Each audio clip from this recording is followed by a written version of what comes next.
Can the planet's biggest tides be used to generate power? That's what they're exploring here on the shores of the Bay of Fundy's narrowest point.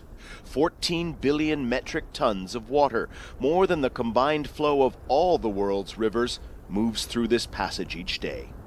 In-stream tidal energy is essentially taking a wind turbine and putting it underwater in a high flow environment.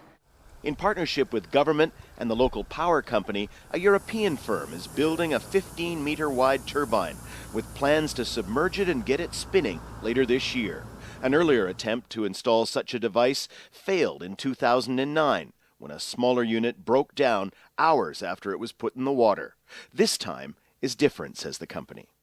We've learned that we have to have very local details of the site and the site characteristics in terms of currents, in terms of turbine location.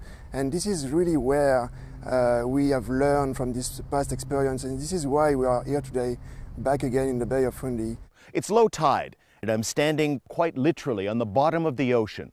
But every day, twice a day, the waters surge in here and turn this mudflat into a bay that can be 12 or more meters deep.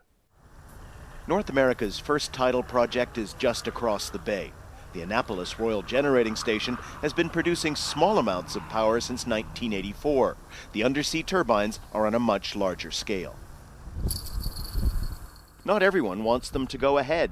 Fishermen say that the spinning blades of the turbines will almost certainly disrupt or damage migrating fish that use the tidal flows to move in and out of the bay.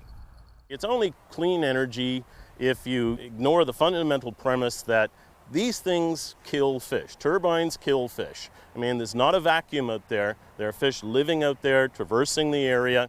Even those scientists whose research laid out the potential of the project say there's a long way to go before the sea bottom is covered with dozens of turbines powering Nova Scotia and its neighboring states and provinces. Well, there's a lot of challenges to it. The marine environment's very difficult to work in. The initial cost of the electricity that will generate it will be high.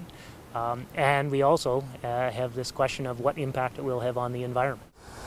Balancing that impact against the costs of energy from fossil fuel will be crucial. Can tides so high they make rivers run backward help ease climate change? Or must they be left alone to ebb and flow as they've always done? Daniel Lack, Al Jazeera, on Nova Scotia's Bay of Fundy.